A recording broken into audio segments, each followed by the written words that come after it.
La liberación a través de la ética. La empatía con el sufrimiento de los seres del mundo constituye la actitud ética más elevada según Schopenhauer.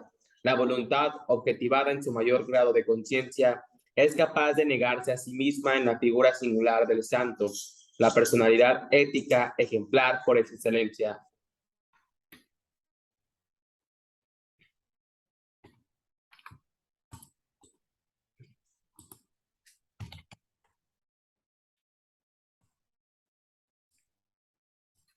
Si la ética de Schopenhauer tuvo una enorme aceptación entre los lectores una vez que su autor fue reconocido, más fama incluso cobró su teoría ética. Por su eficacia y consuelo contra el sufrimiento mereció la atención de personalidades tales como Tolstoy, Gandhi o Einstein, mientras que la teoría del conocimiento schopenhaueriana ha quedado reducida al mundo de los estudios. La ética constituye la lectura obligada de cualquier interesado en la teoría moral. Las enseñanzas sobre la manera de comportarse con los seres vivos expuestas en el mundo como voluntad y representación y en los dos tratados de ética otorgaron a su autor un verdadero aura de santidad que cuadraba poco con el talente general de su persona. Ciertamente, huraño. La reflexión ética de Schopenhauer, expuesto en el cuarto libro de El mundo como voluntad de representación, los complementos, los dos problemas fundamentales de la ética y Parega y Paralipomena son extensas y prolijas, pues su autor quiso aportar una teoría panorámica de las cuestiones morales que atañen al ser humano, como por ejemplo la justicia y el Estado, los debates del ciudadano y el acatamiento a las leyes. Sin embargo, las principales aportaciones éticas de Schopenhauer, extraídas de su idea de la esencia metafísica del hombre, que vertaban todo lo demás, se concentran en un puñado de términos claves, tales como bondad y maldad, egoísmo, justicia interna o afirmación o negación de la voluntad de vivir. Un lugar central lo ocupa el concepto acaso más relevante de todos, el de compasión, equivalente a piedad, que remite a la empatía que debería sentir cada ser humano hacia los demás seres que lo rodean, puesto que sufren en este mundo lo mismo que él. En último término, la ética de Schopenhauer deriva de su metafísica y conduce a ella de nuevo. Constituye otro más de los puntos de vista desde lo que puede verse en ese único pensamiento que inicia y pone punto final de la filosofía de Schopenhauer. El mundo es por una parte voluntad y solo voluntad, y por otra únicamente representación. Metafísica de la voluntad y ética se engarzan estrechamente en su sistema filosófico. Sabemos que el interés por la filosofía de Schopenhauer nació de su sorpresa frente a la existencia del mal en el mundo e impelido por la necesidad de conocer cómo pueden sortearse la miseria de la vida. De manera que esta necesidad nació de un choque moral con la realidad.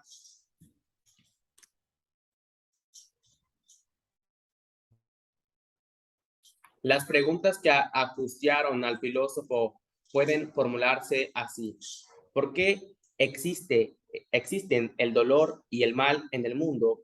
¿Por qué si hubiera un Dios suprasensible que es toda bondad, permitiría la existencia del mundo tal como es? ¿No será más bien un demonio malvado y cruel quien lo convierte en el valle de lágrimas que efectivamente es? Al demonio que Schopenhauer descubrió como componente esencial del mundo lo llamó voluntad y con su ética propuso los medios de quebrar su empuje de manera distinta, como lo quiebra el arte, mientras que la contemplación estética proporciona a los seres humanos gratas escapadas a un lugar en el que la voluntad ya no los aflige con su existencia. Con el conocimiento que proporciona la ética, los hombres podrán liberarse definitivamente de la tiranía de la voluntad. Vimos que el mundo de Schopenhauer es toda voluntad expresada en representación. Es una voluntad que quiere sin cesar a los ojos de cada viviente La voluntad es... vimos que el mundo de Schopenhauer es toda voluntad expresada en representación. Es una voluntad que quiere sin cesar. A los ojos de cada ser viviente, la voluntad aparece multiplicada y diversa por acción del cerebro y la representación, cuyo efecto es equiparable al de Velo de Maya en la mitología de la India, a causa de la obra maquinadora de Maya, del obrar maquinador de Maya, un concepto personificado de sentido muy amplio que entraña corporeidad y también erotismo. A los ojos de cada ser viviente, la voluntad aparece multiplicada y diversa por acción del cerebro y la representación, cuyo efecto es equiparable del velo de Maya en la mitología de la India, a causa del obrar maquinador de Maya, un concepto personificado del sentido muy amplio que entraña corporeidad y también erotismo. Lo verdadero aparece como falso y lo falso verdadero. Provoca que una culebra parezca una cuerda y esta aquella. Como se dice en el Atharva Veda, Maya confunde las cosas e impide ver que la verdadera esencia del mundo es Brahma y que lo que no es Brahma carece de ser. En definitiva, traduciendo esto al lenguaje de Schopenhauer, diremos que todo es voluntad y que es la representación lo que nos confunde sobre el ser de nuestra verdadera esencia. La representación con sus formas modeladas por el principio de individualización es el origen de que la totalidad aparezca en nuestro cerebro multiplicado e individualizada. Los esfuerzos incesantes por desterrar el sufrimiento, lo único que consiguen es que este cambie de forma.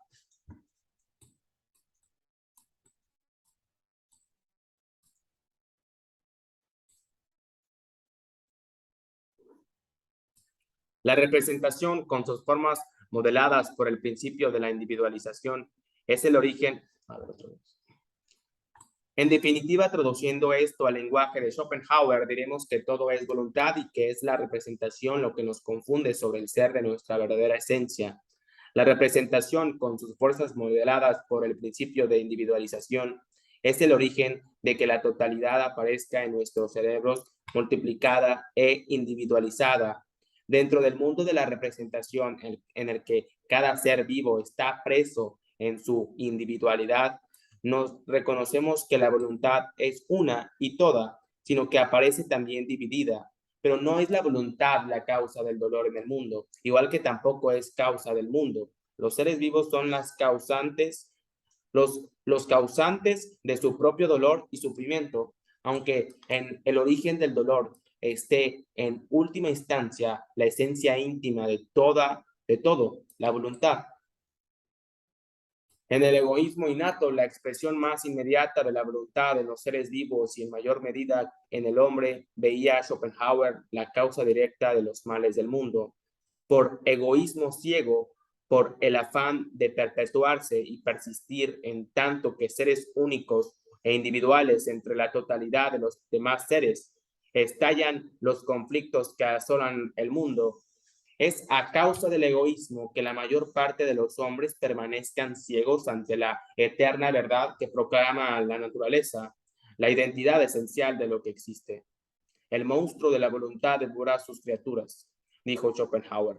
La voluntad sola es eterna, libre, y es ella lo único que pervive y permanece mientras que las generaciones de seres se extinguen, generación tras generación. Las criaturas nada son para la voluntad, solo ella constante e inmortal constituye la realidad absoluta. Lo demás es apariencia, el mundo evanescente de sombras que nace y se extingue sin cesar. Estas afirmaciones dieron pie a su reflexión sobre la muerte y el despertar, de resonancias orientales y gnósticas. Los individuos temen a la muerte, dejar de ser en este mundo, pero ignoran que la voluntad que lo anima es inmortal y que su dejar de ser es solo un despojarse de la apariencia. Esa es la razón de que Schopenhauer escribiera que la muerte es en realidad un despertar. Al morir, el individuo dejará de ser una mera forma individual y se reencontrará con el todo de su esencia íntima, que es la voluntad. La mayor virtud y la fórmula mágica de la ética. A tenor de esta metafísica de la voluntad, según la cual la voluntad es lo real y los seres de todo tipo, la falsa realidad, Schopenhauer llegó a la conclusión. A tenor de esta metafísica de la voluntad, según la cual la voluntad es lo real y los seres de todo tipo, la falsa realidad, Schopenhauer llegó a la conclusión de que ser conscientes de nuestra naturaleza y como consecuencia ser capaces de superar el egoísmo que nos separa de los otros constituye la mayor virtud.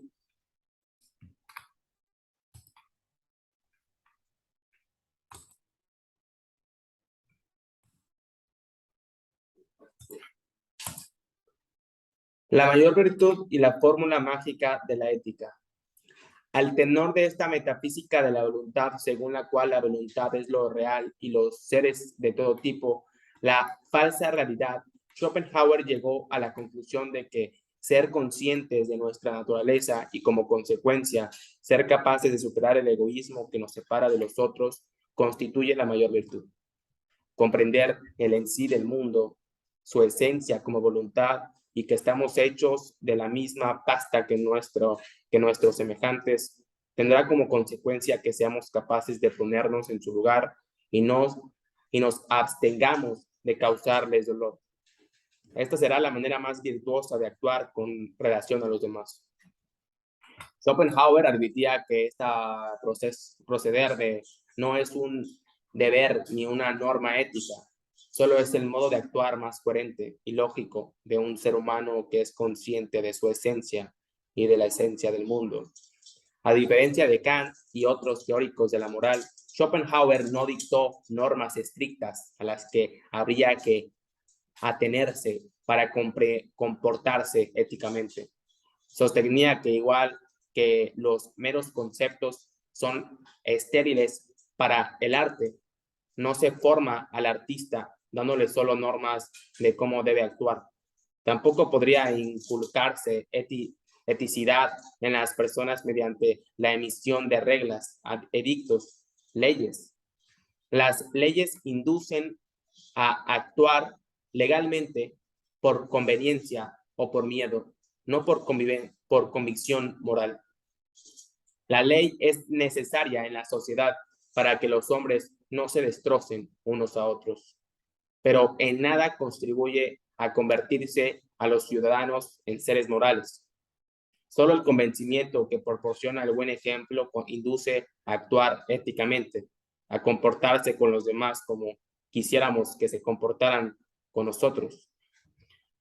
Schopenhauer no establece en sus libros ni preceptos ni una teoría de los deberes. Sostenía que no hay mandatos éticos, sino solo una única verdad que es constatable por experiencia y a lo que todos los seres humanos deberían llegar desde el momento en que experimentan que a todos nos alcanza el sufrimiento por el mero hecho de vivir en este mundo, un valle de lágrimas. Solo la vía de la experiencia y el ejemplo animará a actuar éticamente. Saber que hoy sufres tú y mañana yo, tener la certeza de que el sufrimiento es general y nos afecta a todos, empuja a obrar en consecuencia y despierta la compasión. La raíz de la compasión se adentra en lo más profundo del conocimiento de nuestra más íntima esencia, si estamos presos en el mismo calabozo que los demás seres. ¿Por qué acrecentar el sufrimiento de nuestros compañeros de penalidad, tratándolos con crueldad en vez de con compasión? Para explicarlo, Schopenhauer se remitió varias veces en sus obras a las enseñanzas de las Upanishads del Veda, de la lectura de aquel libro al que calificó de maravilloso, extrajo una enseñanza moral decisiva para fundamentar su ética de la compasión. Dicha enseñanza la resumía el lema sánscrito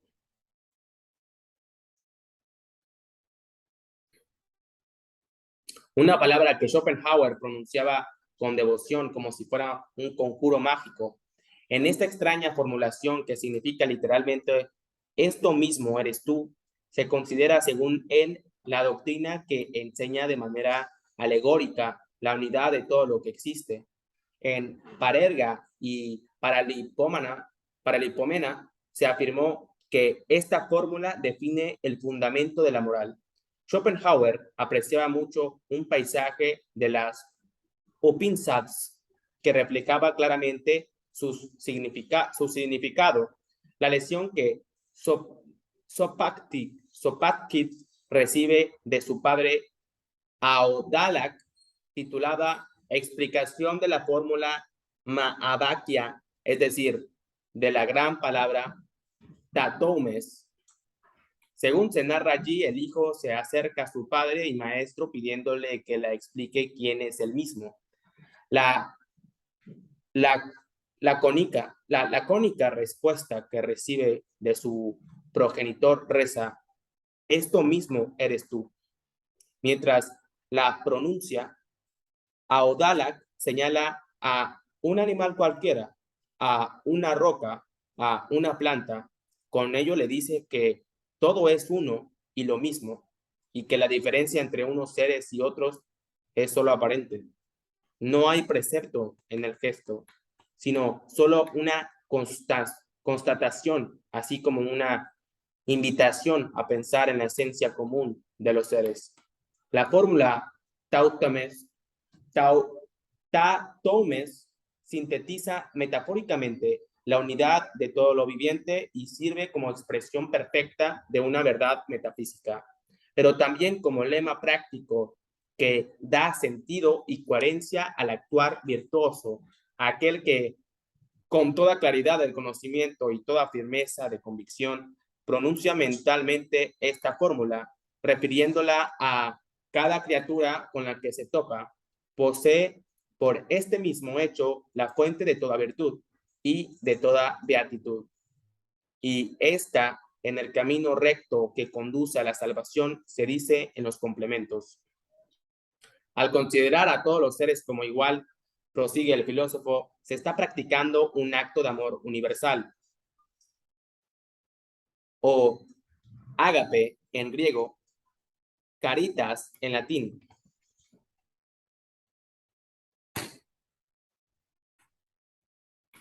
Es una clase de amor que nada tiene de erótico, pues el amor sexual que brota del erotismo no aplaca el sufrimiento, sino que lo perpetúa, como veremos más adelante. En suma del convencimiento de la unidad esencial de todos los seres vivos del mundo, nacerá el amor universal, la piedad, una de las piedras miliares de la ética de Schopenhauer. La afirmación y la negación de la voluntad de vivir. Dentro de la descripción ética del mundo y de los fundamentos de la virtud, Schopenhauer veía dos modos distintos de vivir y enfrentarse a la voluntad y a sus pulsiones. El primero consiste en su afirmación y el segundo en su negación. Un modo no es mejor que otro. El filósofo no lo juzga, simplemente lo expuso. Afirmar la voluntad consiste en que cuando en su objetividad, es decir, en el mundo, se le da a ver la voluntad, su propia esencia a modo de representación, y ello no restringe su volición, sino que precisamente esta vida, así conocida, es querida como tal vida por la voluntad, pero ahora ya no como antes, sino como sin conocimiento, como un impulso ciego, sino con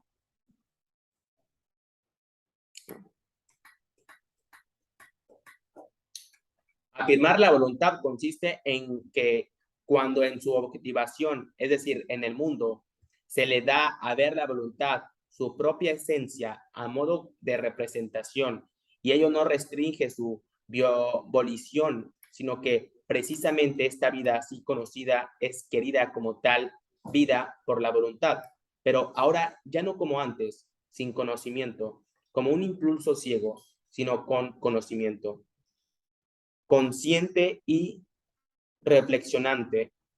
Lo contrario, la negación de la voluntad de vivir, sobreviene cuando el conocimiento elimina la violación, pues en ese momento los fenómenos particulares no actúan ya como motivos de la volición, sino que el conocimiento completo de la esencia del mundo, resultada de la comprensión de las ideas y espejo de la voluntad, se convierte en el aquietador con el que aquella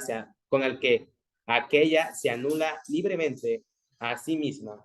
Así, saber cuál es la esencia de la realidad conducirá a la elección de aceptar la vida como tal, tal como que se nos aparece, o negarla, pero desde la conciencia y el conocimiento.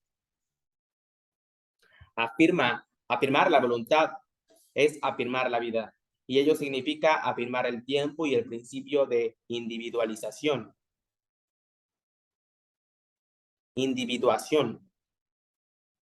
Afirmar la voluntad es afirmar la vida, y ello significa afirmar el tiempo y el principio de individuación, así como la procreación. Reproducirse y perpetuarse en el mundo es el efecto más directo y visible de secundar los impulsos de la voluntad. En ese sentido, Schopenhauer argumentaba que el foco o el núcleo explícito de la voluntad de vivir, expresado en los seres vivos, se concentra en los genitales, en el aparato reproductor. Los genitales encarnan el impulso irrefrenable de la voluntad a perpetuarse. En oposición a dicho núcleo se sitúa el cerebro, el polo contrario de los genitales, que representa el otro lado del mundo, el mundo como representación. El ser consciente del sufrimiento que provoca afirmar la voluntad renunciará a procrear, renunciará a perpetuar la tragedia de la vida.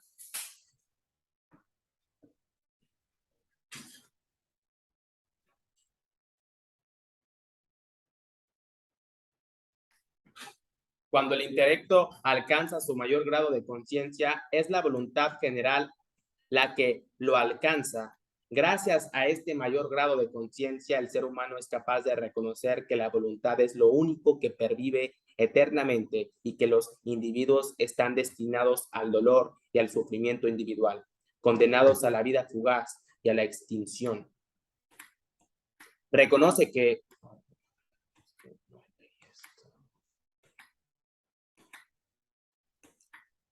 Schopenhauer, el budismo europeo. Con objeto de razonar sobre algunas de sus ideas éticas, Schopenhauer solía referirse a sí mismo y a su convicción diciendo: nosotros, los budistas, sostenemos que el budismo, la única religión sin Dios, como él la definía, fue la religión que sentía más cercana a las ideas nucleares de su teoría ética. La máxima de no causar dolor a ningún ser vivo, de acallar el sufrimiento por la vía del ascetismo y la renuncia a procrear y perpetuar el mal en el mundo, eran lemas que coincidían también con los del cristianismo primitivo.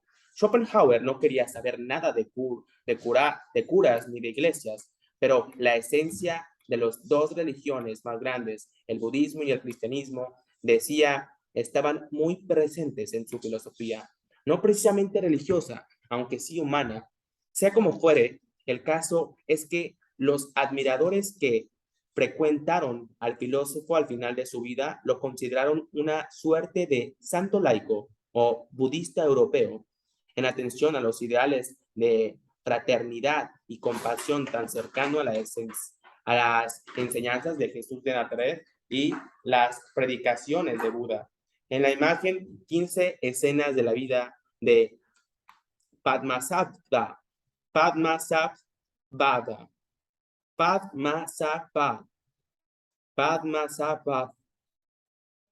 fundador de una de las escuelas budistas tibetanas en el siglo VIII, pinturas sobre seda del siglo XVII y XIX.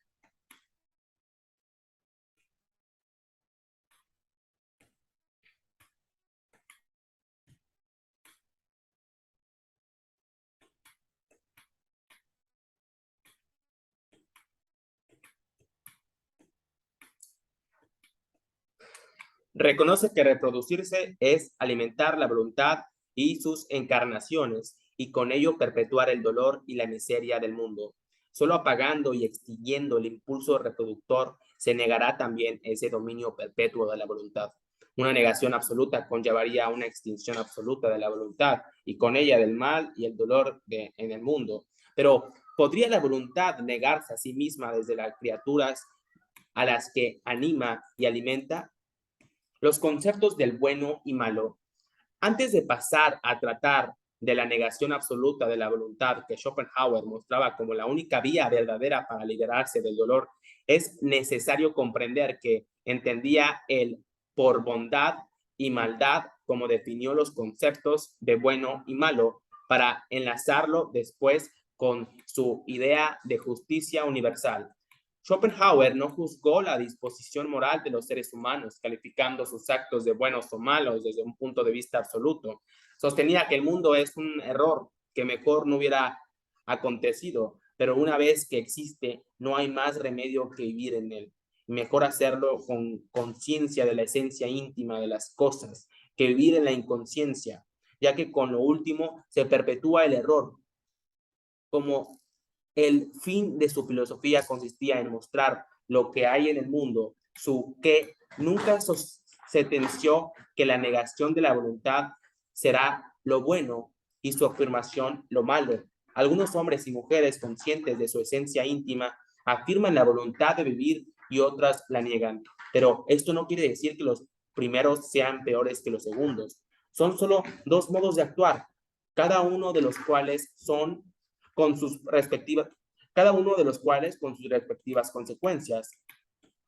La idea que Schopenhauer tenía de los conceptos de malo y bueno se aleja de las interpretaciones tradicionales. Dichos conceptos no los consideraba absolutos, sino relativos, puesto que llamamos bueno a lo que satisface nuestros deseos. Buena comida, buen tiempo, buenas armas, buen augurio, etc. Y llamamos malo aquello que lo contradice.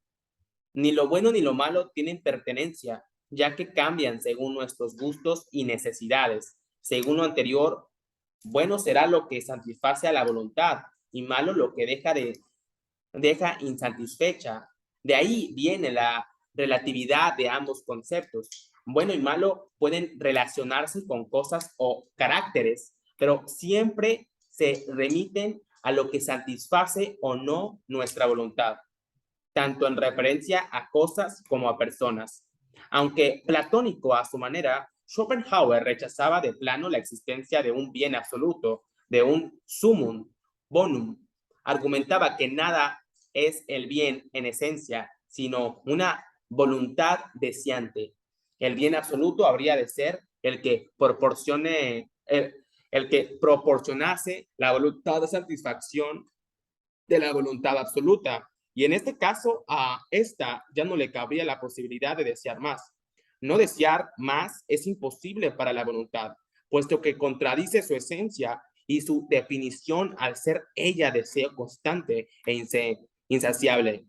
Al contrario que Platón, Schopenhauer situó en el interior de la caverna, en el mundo de la representación, lo que el ateniense puso fuera de ella, la idea de bien absoluto e incluso de la belleza y verdad. Tales supremas carecen de objetivación para el pesimista, porque las consideraba simples conceptos puramente relativos, creador por los hombres en el mundo de las sombras para designar lo adecuado e inadecuado a sus deseos, al placer o al displacer. Asumiendo lo anterior y aunque los conceptos de bueno y malo sean en sí relativos, es obvio que existen la maldad y la bondad en el mundo. Y Schopenhauer se inclinó por reconocer que prolifera la maldad en mayor medida que la bondad tal. Y como vimos en el capítulo 3, quien obra por maldad y por ello causa injusticia es aquel que no se conforma con afirmar la voluntad de los límites del ámbito que le corresponde a su cuerpo, sino que lleva a su afirmación más allá de ellos, hasta el punto de negar y aplastar la voluntad de otros individuos. En su egoísmo, lo que quiere imperar y dominar al egoísmo de los demás, de ahí el conflicto. Fechado el 3 de septiembre de 1852, esta daguerrotipo es uno de los más conocidos de entre los muchos retratos de Schopenhauer. Se realizó en esta época. En cuanto le llegó la fama, sintió verdadera pasión por inmortalizar tanto en cuadros al óleo como en fotografías. Tenía en alta estima su apariencia y juzgaba su severidad a el parecido de sus retratos. Este le gustaba porque resalta la cabeza, orgullo de Schopenhauer.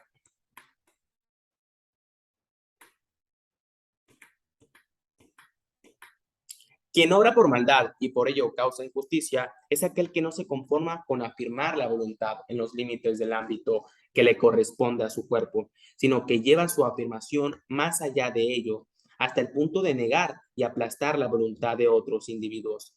En su egoísmo lo que quiere imperar y dominar al egoísmo de los demás. De ahí el conflicto. Parecería que el malvado es más libre y sufre menos que los demás, pero Schopenhauer sostenía la tesis de que quien así actúa no por ello está libre de sufrimientos, puesto que también el sufrimiento constituye su esencia íntima. La voluntad que en él se muestra en forma de deseo infinito y egoísmo preponderante lo arrastra a todo tipo de acciones para calmarlo y le provoca desaparición y desasosiego si no lo consigue, e incluso tras haber conseguido sus propósitos de dominación, el deseo de la voluntad es insaciable y lo inducirá a obtener nuevas conquistas. Schopenhauer veía la existencia de una justicia eterna que deriva de las propias esencias de la voluntad. La voluntad lo es todo, nada a sus criaturas.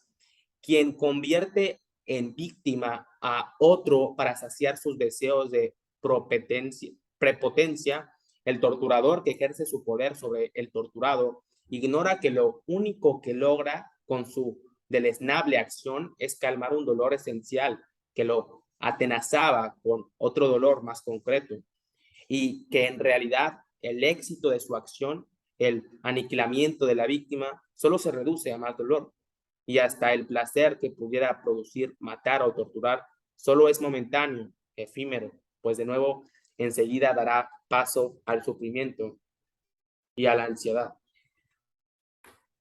Torturador y víctima en el fondo son uno y el mismo, pues la voluntad late en ambos y es una y la misma.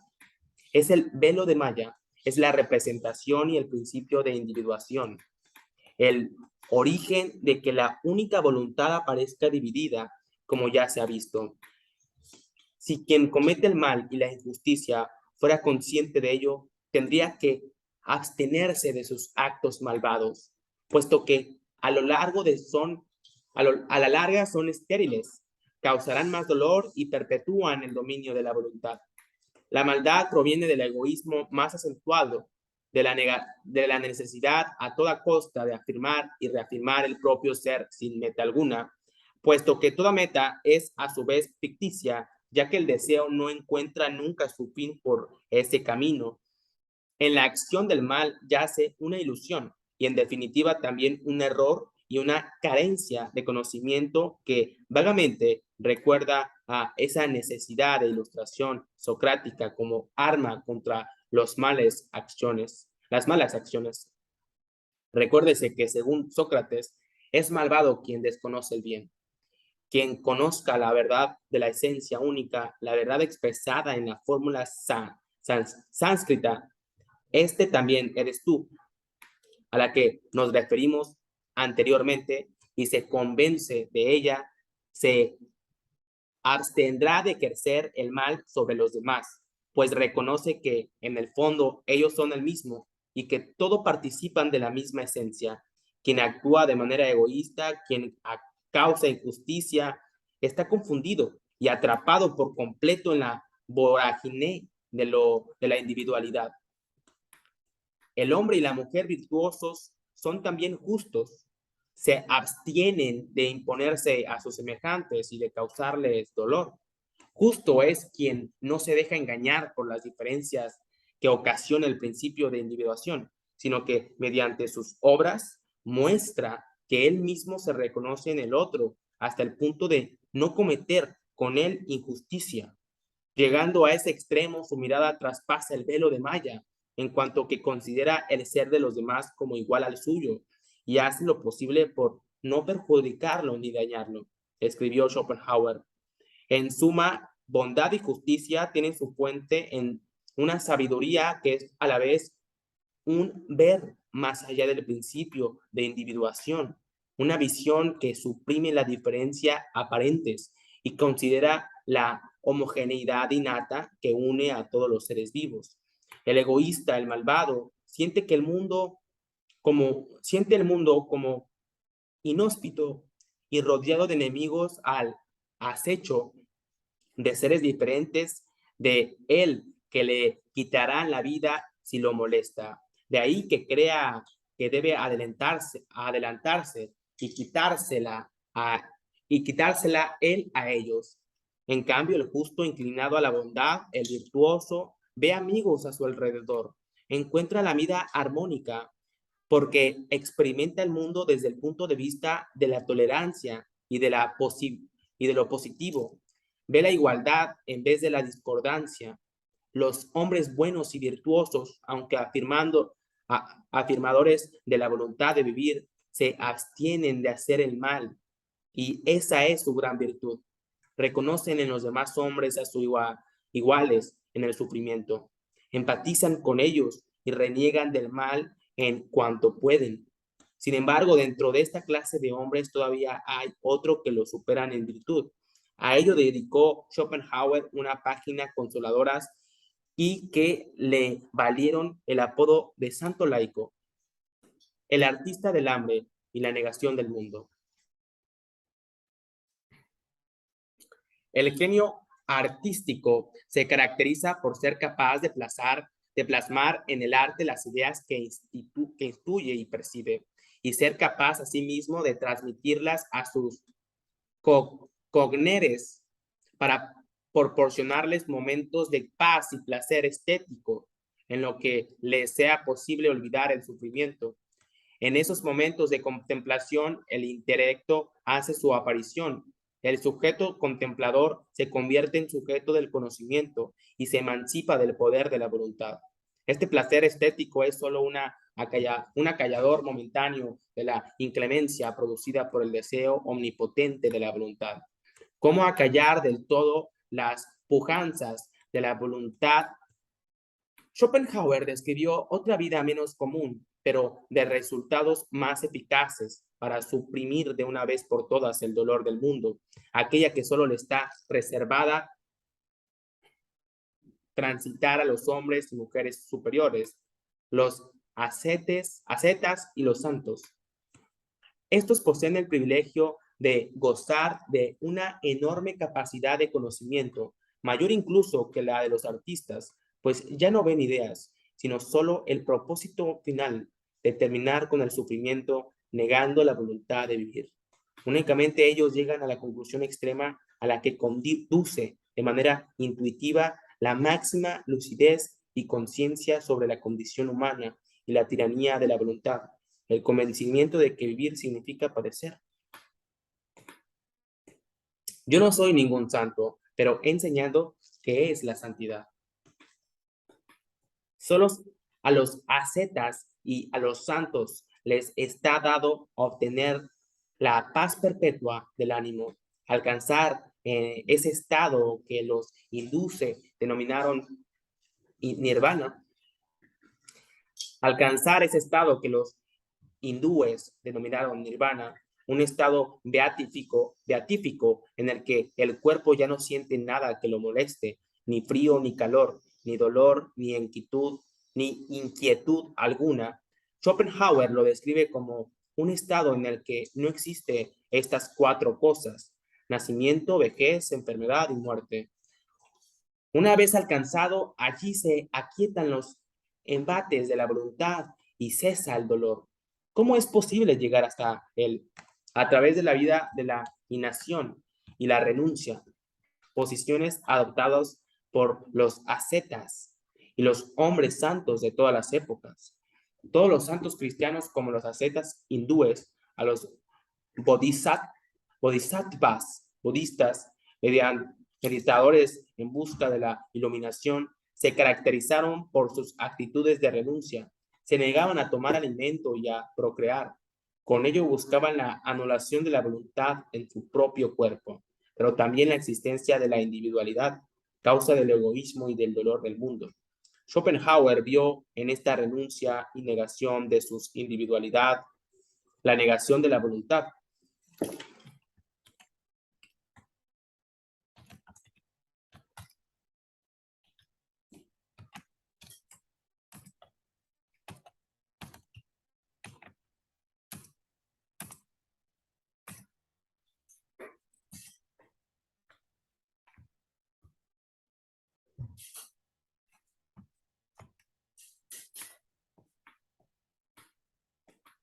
Enseñó que por medio de uno solo de estos santos, de quien ha alcanzado el gran más elevado de conocimiento, enseñó que por medio de uno solo de estos santos, de quien ha alcanzado el grado más elevado de conciencia de sí, junto con la conciencia de la esencia del mundo, es la voluntad la que adquiere conciencia de sí misma y en un acto supremo de lucidez es capaz de autonegarse.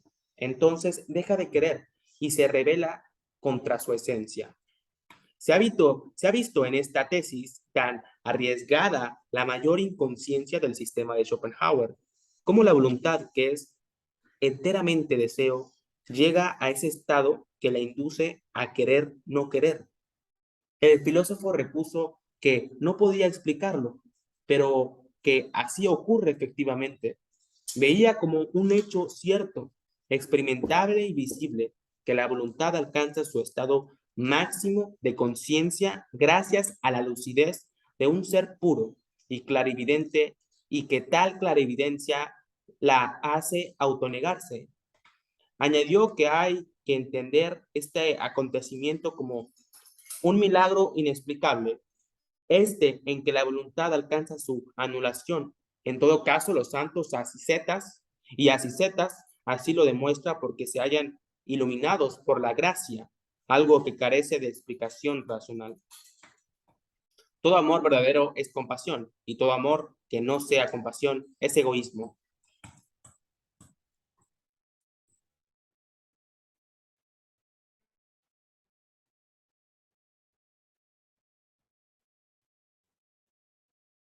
Dejar de querer, renunciar al mundo, a la procreación y a la perpetuación del dolor es lo más loable de las posturas éticas, según Schopenhauer. Junto a ella discurre pareja la actitud de abstenerse de hacer daño y palir en lo posible el sufrimiento ajeno. En la primera edición de El mundo como voluntad y representación, Schopenhauer transcribió una noticia periodística sobre la muerte de un ayunador. En la cabaña donde se encontró su cadáver había una Biblia con unas notas escritas por el difunto. En ella afirmaba que el Espíritu del Señor lo llamó a dirigirse al desierto para dedicarse al ayuno y la oración. La noticia proseguía: ya de camino, ayunó durante 7 días, tras lo que había vuelto a comer. Luego volvió a ayunar en su retiro, otros tantos días. Unas rayas señalan ahora a los días. Hay 5. Es probable que muriera al término de estos. El ayunador de Schopenhauer había recibido la llamada del Señor, algo que es traducible por la llamada de la conciencia, la máxima lucidez que lo condujo a negar la voluntad de vivir. Negar la voluntad, convertirse en nada, uno mismo, y así convertir la voluntad en nada será la solución ética y definitiva al problema de la existencia. Schopenhauer afirmó que cuando observamos a los santos y a los ascetas que han logrado la iluminación, vemos que lo único que alcanzan es la nada que tanto nos asusta. Sin embargo, también, y de modo recíproco, para los santos liberados que han negado la voluntad, este mundo nuestro tan real, con todos sus soles y sus vías lácteas, no es otra cosa sino nada. El filósofo pesimista sostenía que la nada que temen los hombres que están llenos de la afirmación de la voluntad, está ya aquí, en el propio mundo denominado por la voluntad de vivir, pues todo vivir es deseo y pura apariencia, voluntad y representación.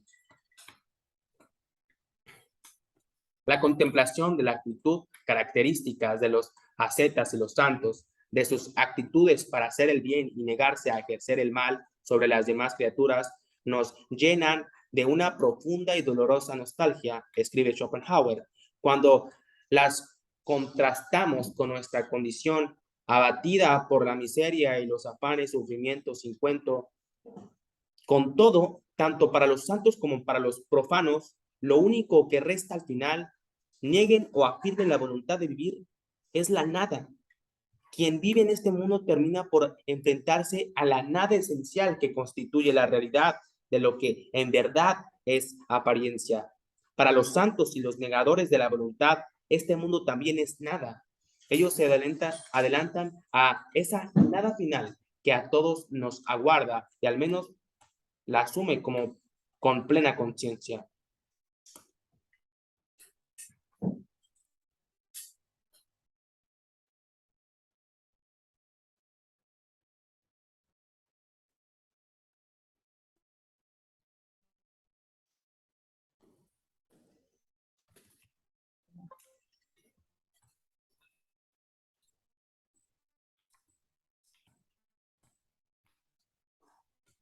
La ética de Schopenhauer no concluye solo con el reconocimiento del carácter vano del mundo.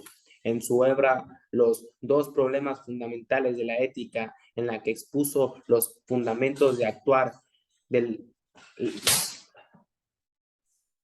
en su obra, los dos problemas fundamentales de la ética, en la que expuso los fundamentos del actuar ético necesario para la humanidad, propuso la clave para paliar el dolor de la existencia sin llegar al extremo de negar radicalmente la voluntad de vivir.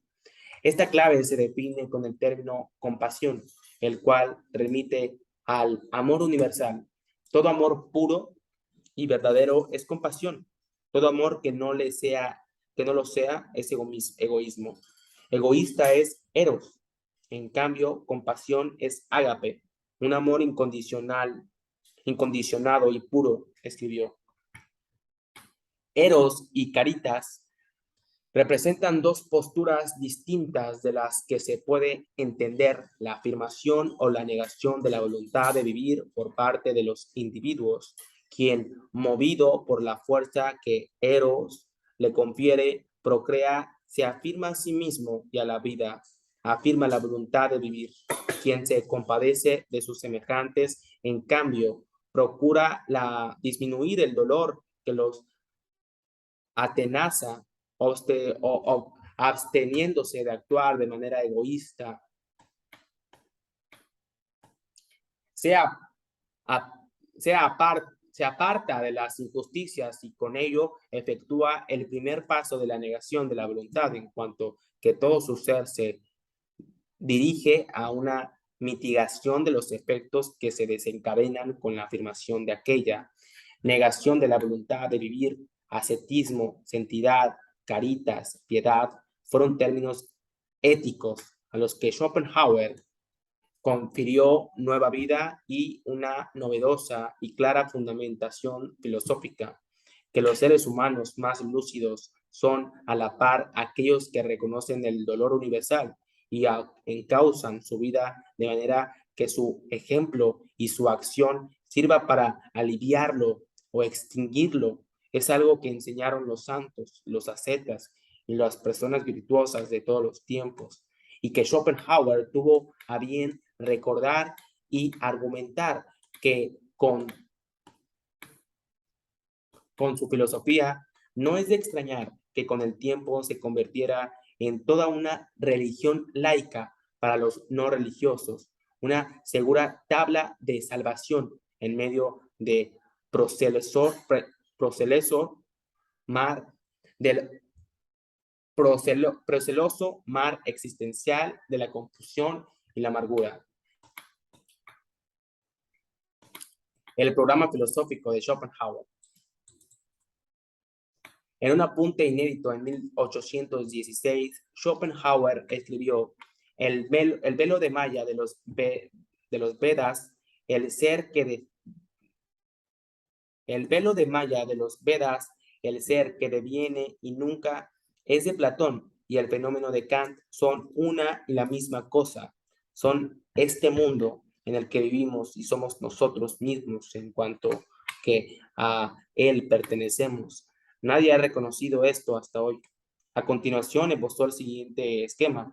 Constituye la hipnosis global de los principios rasgos de su sistema: metafísica, ética y ética. En la columna de la izquierda se contraponen al mundo fenoménico y al de las apariencias. En la otra columna, lo permanente contra el devenir, serenidad contra voluntad, amor contra egoísmo.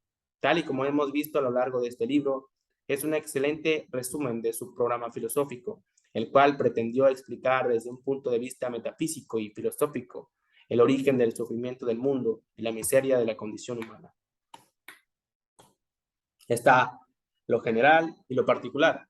En la metafísica, lo general es la idea platónica, la cosa en sí de Kant, la sabiduría del Veda, y la metafísica en lo particular es lo que cambia, pero jamás es el fenómeno, el velo de Maya. En la estética, lo general es el sujeto puro de conocimiento, la serenidad del arte, la idea platónica como objeto del arte. Y en lo concreto, en lo particular, el conocimiento esclavo de la voluntad, la miseria del mundo real, las cosas particulares. En lo general, la moral es la voluntad. La voluntad se hace virtuosa al reconocer la esencia del mundo y negarse a sí misma. Amor, compasión, muerte de la voluntad, teoría. Y en lo particular, la voluntad absoluta de vivir entraña en sí la guerra de todo contra todos, egoísmo, muerte del cuerpo, práctica.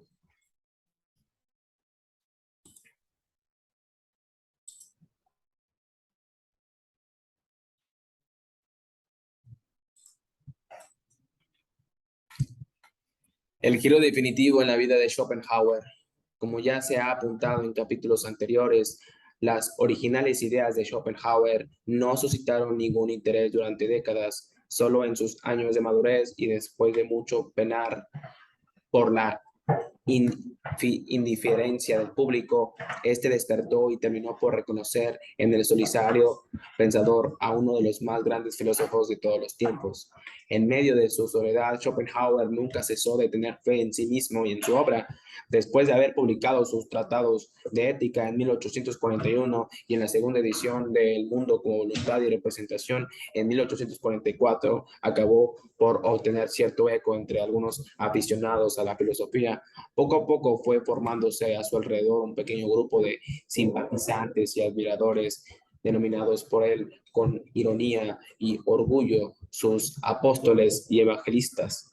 Esto no pertenecían a círculos académicos, sino que eran personas cultas, ajenas al gremio, y que hicieron cuanto pudieron por divulgar la obra del maestro entre un público afín. El pistoletazo de salida hacia la fama del hasta entonces solitario filósofo lo dio la aparición de otra obra fundamental, anómala en la historia de la filosofía alemana, Parerga y Paralipómena, que, como se ha dicho, vio la luz en 1851. De nuevo eran dos gruesos tomos. Con ellos su autor se dio a conocer como filósofo mundano o filósofo para el mundo, porque fueron concebidos para lectores que no estuvieran familiarizados con sus libros anteriores. A semejanza de los grandes sabios de todos los tiempos a los que Schopenhauer había leído con tanto interés durante sus años de aislamiento, moralistas y ensayistas de variadas épocas y naciones, también él quiso plasmar su pensamiento en una obra ensayística que recogiera temas diversos que importan o deberían importar a cada ser humano. Entre otros asuntos de interés general, los Parerga trataban del arte de ser feliz, del amor, de la muerte, la lectura y los libros, o sobre la afición al pensamiento y el lenguaje. Contenían también capítulos criticando a los malos profesores de filosofía que en vez de enseñar la verdad sobre enseñanzas patrañas, solo enseñan patrañas a los curas y la Inquisición y la religión en general. De entre los numerosos ensayos que contiene esta obra, destacan sus aforismos sobre el arte de ser feliz. Es el más extenso de todos y posteriormente se ha reeditado indefinida, se ha reeditado infinidad de veces como libro independiente. Contribuyó a convertir a su autor en un teórico del arte de saber vivir o de la vida feliz. Schopenhauer daba allí uno de sus consejos más conocidos. Para no ser demasiado desgraciados, debemos olvidarnos de la idea de que hemos venido al mundo para ser felices. Pero luego abordaba el arte de no ser desdichados con útiles consejos. La fama de Schopenhauer creció hasta extremo indecible durante la última década de su vida, desde 1850 hasta su muerte acaecida el 21 de septiembre de 1860 a consecuencia de una neumonía. La época que admiró sus obras había cambiado. No era la Alemania de 1819, idealista y optimista, sino el tiempo de la frascada revolución de 1848, una Alemania oscura y pesimista, más comodona y burguesa que revolucionaria. Los mencionados aforismos lo convirtieron en un filósofo popular entre los cautos burgueses, mientras que su sistema filosófico pesimista, que invitaba a una ética de la compasión y la renuncia al mundo, desbancó a los desbarres idealistas de antaño que clamaban por la libertad absoluta del individuo, el espíritu y la patria. Schopenhauer terminó recibiendo visitas de admiradores y gozando de la reverencia del público. Sin embargo, aunque exultante por su popularidad, a menudo se lamentaba de que la fama le había llegado tarde. Se veía a sí mismo como uno de esos tramoyistas que todavía permanecen en el escenario arreglando algunas cosas cuando se apagan las luces del teatro y da comienzo la función, como un rezagado que llegaba tarde a lo que él mismo denominaba la comedia de su fama. Era célebre y sus libros se vendían por miles, pero ¿aprenderían los hombres de sus enseñanzas? ¿Se harían mejores por ellas? Lo dudaba, pesimista al final.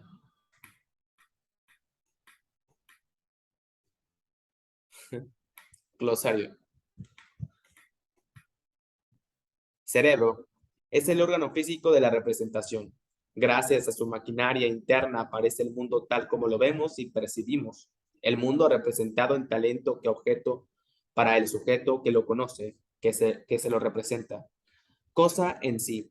El concepto proviene de la filosofía de Kant y remite a lo que está escondido, la qualitas oculta, la esencia última y reconocida de las cosas. Schopenhauer aseguró que la había hallado al descubrir la voluntad. Cuerpo es el objeto inmediato de la percepción voluntad objetivada. Por vía del cuerpo, cada ser individual percibe el mundo y en el caso del hombre, a través de él llega a conocer la existencia íntima de algo que no es representación, sino voluntad. Egoísmo, causa de gran parte de los males del mundo que tienen que ver con el deseo inmoderado de cada individuo de ser y perpetuarse incluso hasta a costa de la vida de los demás. Filosofía, sabiduría sobre la esencia del mundo. Según Schopenhauer, es el conocimiento de la esencia más íntimo de este mundo en el que estamos y que también está en nosotros. Genio, el artista que es capaz de ver las ideas platónicas y de representarlas, transmitiéndolas a los demás en obra de arte. Idea platónica, la voluntad acude a las ideas platónicas para objetivarse en el mundo. Los seres y las cosas del mundo son copias efímeras de la idea eterna. Piedad es caritas, amor, no eros, y compasión hacia los seres del mundo en tanto que sufren por el mero hecho de estar vivos. principio de individuación. Origina la ilusión de que la multiplicidad de las cosas y los individuos es algo originario e incondicionado. Razón. Es una función cerebral cuya tarea consiste en elaborar conceptos mediante analogías y asociaciones lógicas extraídas de los datos que le proporciona el entendimiento. Sin cerebro no hay razón. Representación. Cualquier objeto percibido o pensado solo existe vinculado a una conciencia. Las cosas existen porque son representadas. El mundo existe no porque esté ahí simplemente, sino que está ahí porque hay una conciencia que se lo representa. Velo de Maya. En la mitología de la India es el velo de la ilusión que confunde a los seres haciéndoles creer que la realidad que perciben, la multiplicidad sujeta al espacio y el tiempo es la real. Por su efecto, lo unitario aparece a los sentidos multiplicados y diversos. Voluntad o voluntad de vivir es la esencia íntima del mundo. Es absolutamente distinta de la representación. Es un impulso ciego, un querer primigenio que no sabe lo que quiere en concreto. La voluntad se individualiza y objetiva en cada uno de los seres del mundo. Lecturas recomendadas.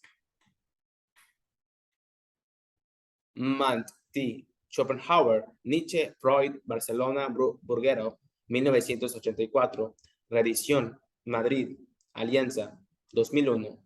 Exposición muy original y sintética de los rasgos espirituales del pensamiento del filósofo pesimista. Moreno Claros. Schopenhauer, una biografía, Madrid, Trota, 2014. Primera biografía del filósofo germano escrita por un autor español, la más completa hasta la fecha porque recoge la interpretación más reciente. Nietzsche, Schopenhauer como educador, Madrid, Valdemar, 1999. Partiendo de su devoción por Schopenhauer, Nietzsche critica la sociedad de su tiempo desde el ejemplo de la personalidad del filósofo pesimista. Rodríguez Aramayo, para leer a Schopenhauer. Madrid, Alianza, 2001. Introducción al pensamiento del filósofo pesimista, centrada especialmente en la estética y la ética de Schopenhauer. Safransky, Schopenhauer y los años salvajes de la filosofía. Madrid, Alianza, 1991. Reedición, Barcelona. Tudquest, 2008. Famosa biografía que tiene la virtud de situar a Schopenhauer en medio de las corrientes intelectuales de su tiempo. Schopenhauer, A. Diálogos, Barcelona, Acantilado, 2015. Contiene testimonios valiosos tanto sobre la figura de Schopenhauer como su obra por parte de personas que conocieron al filósofo. Schopenhauer, Epistolaria de Weimar, Madrid, Valdemar, 1999. Selección de cartas de Arthur Schopenhauer, Johanna Schopenhauer y Goethe. Incluye también el currículum vitae del filósofo, testimonios muy interesantes para conocer de primera mano algunos de los episodios de la vida del pensador, como la ruptura con la madre o la relación intelectual con Goethe. Sperling, V. Arthur Schopenhauer, Barcelona, Herder, 2010. Una introducción muy completa al pensamiento de Schopenhauer y un detallado análisis muy asequible del contenido de sus obras.